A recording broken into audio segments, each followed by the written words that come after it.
So guys I assure you, अगर आप सिर्फ और सिर्फ ये क्वेश्चंस कर लेते हैं जो मैं आज आपको यहाँ पे बताने वाला हूँ, तो मोर देन 90% गारंटीड है आपके बोर्ड एग्जाम में आएंगे फिजिक्स में फॉर क्लास 12th के लिए। चलिए स्टार्ट करते हैं। हमारे पास सबसे पहला टॉपिक जो है हमारे पास दैट्स इलेक्ट्रोस्टैटिक्स। अब इलेक्ट्रोस्टैटिक्स में क्या क्या करना है आपने, मैं आपको बता देता हूँ। देखिए सबसे पहली चीज़ यहाँ पे मैंने 1 नंबर वाले और थोड़े 2 नंबर वाले भी वो भी ऐड किए हैं मैंने। ऑलमोस्ट 90% पेपर इधर से ही आएगा, बस आप ध्यान से देखिएगा एक एक क्वेश्चन को। देखिए सबसे पहली चीज यहाँ पे अगर हम देखेंगे, इन विच ओरिएंटेशन है dipole placed in uniform electric field is in stable या अनस्टेबल इक्विलिब्रियम। इसका मैंने आंसर भी यहाँ पे आप देख सकते हैं, मैंने आंसर भी इसका शो करके रखा है। ठीक है, बहुत आसान क्वेश्चन है। चलिए आगे बढ़ते हैं। Physical quantity whose SI unit is joule per coulomb, तो electric potential and it's a scalar quantity. Define electric dipole moment, इसका SI unit. Why should electrostatic field be zero inside a conductor, ये अच्छे से questions कर लेना। चलिए next, उसके बाद why do electric lines of force या electric field lines not form closed loops. So guys मैंने आपके आसानी के लिए मैंने यहाँ पे एक छोटा सा आंसर भी इसका यहाँ पे प्रोवाइड किया है। चलिए देखते हैं नेक्स्ट। देखिए expression for work done on an electric dipole of dipole moment P in turning it from its position of stable equilibrium to a position of unstable equilibrium in a uniform electric field।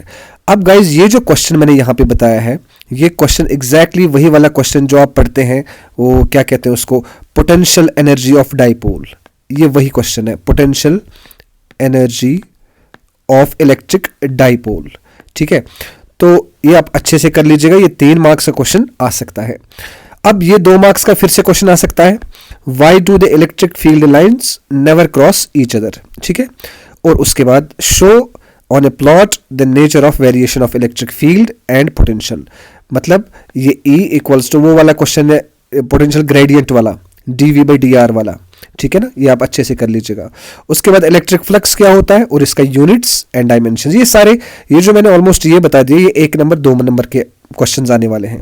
अब उसके बाद state and prove Gauss theorem, expression for electric field at A point on the equatorial या axial line. देखिए guys ये जो मैं questions बता रहा हूं आपको, ये क्वेश्चंस जो है हमारे पास यहाँ तक जो है ये सिर्फ और सिर्फ इलेक्ट्रोस्टैटिक से है। अगर आप फुल चाहते हैं 95% अबोव प्लस 95% से अबोव चाहते हैं आप मार्क्स फिजिक्स में फॉर क्लास 12th में, तो आप सारे के सारे क्वेश्चंस कर लेना प्लीज।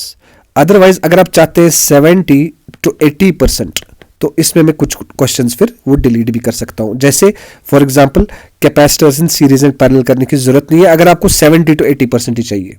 ठीक है, तो capacitance with dielectric slab, non-polar and polar dielectrics, Y is electrostatic potential constant throughout the volume of conductor and has the same value inside on its surface. ठीक है, derive the expression for the electric potential at any point along the axial line of an electric dipole. This is very very very important question. उसके बाद equipotential surfaces क्या होती हैं, draw for isolated charge और dipole के लिए पूछा जा सकता है, ये 2 नंबर का क्वेश्चन आ सकता है। उसके बाद ये 3 नंबर का क्वेश्चन आ सकता है, capacitance of A parallel plate capacitor. चलिए ये हो गया पहला यूनिट हमारा। उसके बाद नेक्स्ट यूनिट जो है दैट इज करंट इलेक्ट्रिसिटी। अब करंट इलेक्ट्रिसिटी में फिर से मैंने 1 नंबर वाले 2 नंबर वाले आपको यहां बता दिया है किस तरह के क्वेश्चंस आ जाएंगे, ध्यान से देखिएगा। सबसे पहला question, is Ohm's law universally applicable for all conducting elements. इसका आंसर भी मैंने यहां पे प्रोवाइड किया है, अब देख लीजिए, आराम से देख लीजिए आप। So show on a graph the variation of resistivity with temperature for a typical semiconductor. Why is terminal voltage of a cell less than its EMF? Mobility क्या होता है, इसका SI यूनिट क्या है, उसके बाद ड्रिफ्ट वेलोसिटी का expression. ये 5 नंबर का क्वेश्चन आ सकता है, ध्यान से पढ़िएगा इसको। उसके बाद स्टेट किरचॉफ्स लॉज। उसके बाद draw a plot showing the variation of resistivity of a conductor semiconductor with increase in temperature. It's very very important question, 2 या 3 मार्क्स का क्वेश्चन ये जरूर आएगा। उसके बाद Kirchhoff's laws on what factors internal resistance of a cell depends, बहुत आसान question है, 2 मार्क्स का आ सकता है। उसके बाद सेम आप देख सकते हैं यहाँ पे। उसके बाद microscopic form of Ohm's law, what are ohmic and non ohmic resistors. I repeat बच्चों, ये बहुत ही इंपॉर्टेंट गेस्ट पेपर है, अगर आप सिर्फ और सिर्फ यही क्वेश्चंस कर लेते हैं, आई एश्योर यू कि मोर देन 90% आपके जरूर आएंगे बोर्ड एग्जाम में। उसके बाद आप यहाँ पे अच्छे से इसको पास कर लीजिएगा वीडियो को, और ये सारे के सारे क्वेश्चंस नोट डाउन कर लीजिएगा। तो ये हमारा यहाँ तक हो गया करंट इलेक्ट्रिसिटी। उसके बाद हमारे पास है नेक्स्ट जो हमारे पास, that is EMI and AC। देखिए, सेल्फ इंडक्टेंस या म्यूचुअल इंडक्टेंस बहुत आसान है, और इसका SI यूनिट और डिफाइन 1 हेनरी। उसके बाद state Faraday's laws of electromagnetic induction. अब core of a transformer is laminated, क्यों, इसका आंसर भी यहां प्रोवाइड कर चुका हूं मैं। उसके बाद ग्राफ शोइंग, फिर ट्रांसफार्मर इस बार बहुत अच्छे से करिएगा, 5 मार्क्स का क्वेश्चन आ सकता है ट्रांसफार्मर का, ठीक है।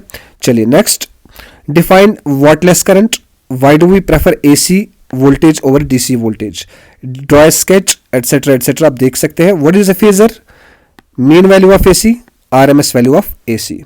चलिए उसके बाद ये चैप्टर खत्म हो गया। अब नेक्स्ट यूनिट हमारे पास जो है that is dual nature of matter and radiation. So show graphically the variation of D Broglie wavelength with potential through which an electron is accelerated from rest. अब अगर किसी को भी डाउट हो रहा है इन क्वेश्चंस में, आई मीन टू से किसी के पास नोट्स होंगे, किसी के पास नोट्स नहीं होंगे, ठीक है ना, जिसको भी कोई भी प्रॉब्लम है, कोई भी इशू आ रहा है, वो मुझे कांटेक्ट कर ले, मैं उसको पूरे प्रॉपर नोट्स प्रोवाइड कर दूंगा इन्हीं क्वेश्चंस के पर्टिकुलरली।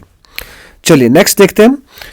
तो ये आप देख सकते हैं सारे क्वेश्चंस, आप नोट डाउन कर लीजिएगा, very very very important questions है, ठीक है। Laws of photo electric emission, properties of photon, Einstein's photo electric equation, de Broglie wavelength of an electron and what is work function, ये 1 marks का जरूर आएगा paper में।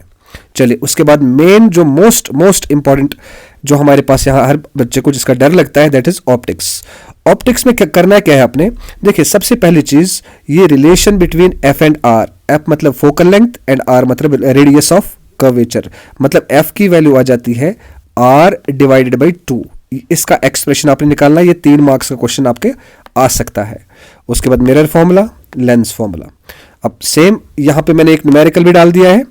उसके बाद conditions for the phenomenon of total internal reflection, label diagram of telescope, refracting telescope. उसके बाद फिर से एक और न्यूमेरिकल यहां पे डाल दिया मैंने, इसी बेस पे न्यूमेरिकल आ सकता है पेपर में। तो उसके बाद रे diagram showing the formation by the compound microscope, ठीक है, 5 मार्क्स का क्वेश्चन बनता है ये। उसके बाद ये देख सकते हैं आप सारे क्वेश्चंस एक एक करके अच्छे से वीडियो को पॉज करके अच्छे से देख लीजिएगा। उसके बाद नेक्स्ट चैप्टर जो हमारे पास है दैट इज सेमीकंडक्टर्स।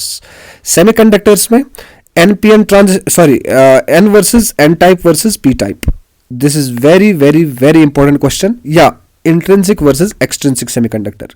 उसके बाद यहां आप देख लीजिए सारे क्वेश्चन है। तो ये आपका आ गया फॉरवर्ड बाइसिंग, रिवर्स बाइसिंग। अब उसके बाद next atoms and nuclei. Atoms and nuclei में क्या करना है आपने, fission versus fusion, binding energy curve and what is mass defect. Mass defect 1 marks या 2 मार्क्स का आ सकता है आपके पेपर में। उसके बाद नेक्स्ट ये हम आपके पास इतने ही क्वेश्चंस रखे हैं मैंने एटम्स एंड न्यूक्लियाई में। नेक्स्ट हमारे पास EM वेव्स। अब ये EM वेव्स आपको डरने की जरूरत नहीं है, बहुत ही आसान है ये। इसमें करना क्या, ये मैंने बस 1 मार्क्स वाले क्वेश्चंस डाल दिए हैं मैंने इसमें, ये कोई टफ नहीं है, बहुत ही आसान है, 1 मार्क्स वाले क्वेश्चंस है ये। इसके मैंने आंसर्स भी, कुछ क्वेश्चंस के मैंने आंसर्स भी डाल के रखे हैं इधर। How are radio waves produced, 2 uses of any of 2 of them, जैसे माइक्रोवेव्स का यूज क्या है, इंफ्रा का क्या है, अल्ट्रावायलेट का क्या है, गामा का क्या है, और properties of EM waves, very important question, properties of EM waves. और डिस्प्लेसमेंट करंट तो बस कॉन्सेप्ट आएगा, व्हाट इज डिस्प्लेसमेंट करंट। उसके बाद ये सारे 1-1 मार्क्स वाले, 1-1 2-2 मार्क्स वाले क्वेश्चंस आ जाएंगे, ये आपके EM वेव्स में आ जाएंगे सारे क्वेश्चंस।